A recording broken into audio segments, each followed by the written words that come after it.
प्रजाशाहीचा आवाज। जय भीम, जय भारत। प्रजाशाहीचा आवाज news media समूहात आपले सहर्ष स्वागत। आजची खास बातमी। दिनांक जुलै 10 रोजी औंढा नागनाथ तहसील कार्यालयासमोर रिपब्लिकन सेनेच्या वतीने शेतकऱ्याच्या प्रश्नावर आसूर आंदोलनाचे आयोजन करण्यात आले होते।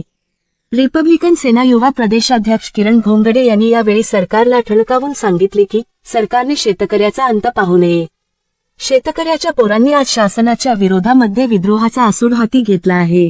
जर शेतकऱ्यांची संपूर्ण कर्जमाफी नाही झाली तर शेतकऱ्याच्या पोराच्या बापाच्या हातात रुमणे घ्यायला भाग पाडू नका, असे मत त्यांनी व्यक्त केले। या मोर्चामध्ये रिपब्लिकन नेते दिनेश हनुमंते, रिपब्लिकन सेनेचे युवा जिल्हा कार्याध्यक्ष प्राध्यापक विमानन काळे, रिपब्लिकन नेते वैभव धबडगे यांनी मार्गदर्शन केले। या मोर्चाचे प्रास्ताविक आंदोलनाचे आयोजक रिपब्लिकन सेनेचे तालुका अध्यक्ष पंडित भाऊ सूर्यतळ यांनी केले।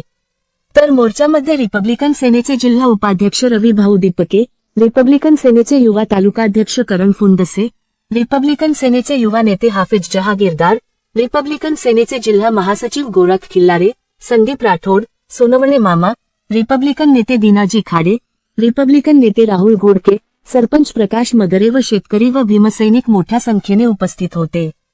सदर आसूड आंदोलनात सहभागी नेत्यांनी केलेल्या वक्तव्याचा थोडक्यात आढावा आमचे प्रतिनिधी दिनेश खाडे यांनी घेतला आहे।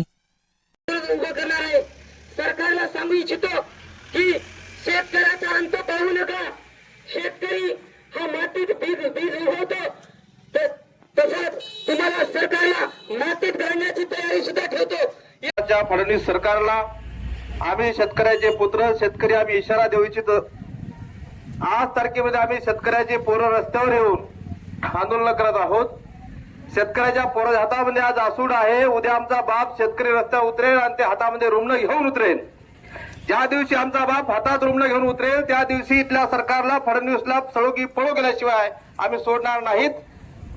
फडणवीस कसा सर्व हातखंडे आम्हाला माहित आहे। त्या पुढचं आंदोलन या जिल्ह्यामध्ये जे सरकारचे जे 3 लोकप्रतिनिधी आहेत, या कळमनुरी विधानसभेचा आमदार संतोष बांगर, वसमतचा आमदार राजू नवघरे आणि हिंगोलीचा आमदार तानाजी मुटकुळेच्या घरासमोर हा शेतकऱ्याचा पुत्र शेतकरी हातात रुमणं घेऊन आंदोलन केल्याशिवाय राहणार नाही।